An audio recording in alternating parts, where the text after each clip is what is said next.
With coronavirus spreading across the United States, a growing number of healthcare providers are concerned about the safety inside their own industry. KETK's Annalise Coble is here to share how East Texas healthcare workers are making their voices heard. Annalise.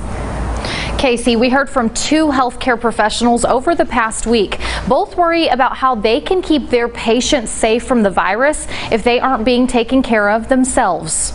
Those working on the front lines of this pandemic may unknowingly come into very close contact with someone who is carrying the virus. Like East Texas doctor Kelly Moon, she had quite a scare last week. Came to the ER to find out answers on a patient we had seen Friday and also on Thursday with symptoms diagnosed with flu, but returned with shortness of breath and fever. According to the post on her Facebook, she tied herself to the gurney until the hospital agreed to test her and her patient. She says doctors shouldn't have to fight to be tested when they could spread the disease. And East Texas dental hygienist Ronnie Galena says the practice she works for suddenly asked her to reuse one mask all day for all 24 of her patients. The CDC recommends hygienists change masks in between each patient. Galena voiced her concern with the mandate.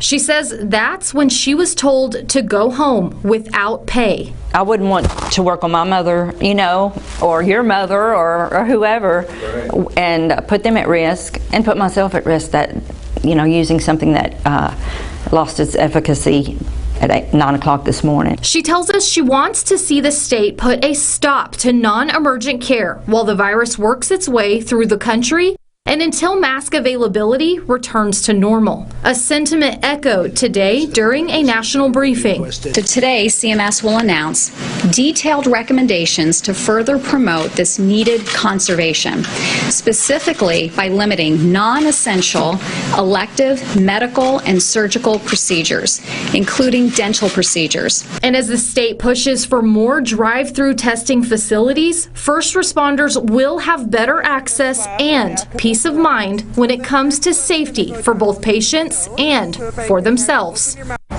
More good news. Texas Governor Greg Abbott expects that by the end of the week, our state will be able to administer up to 20,000 tests. In studio, Annalise Coble, KETK News.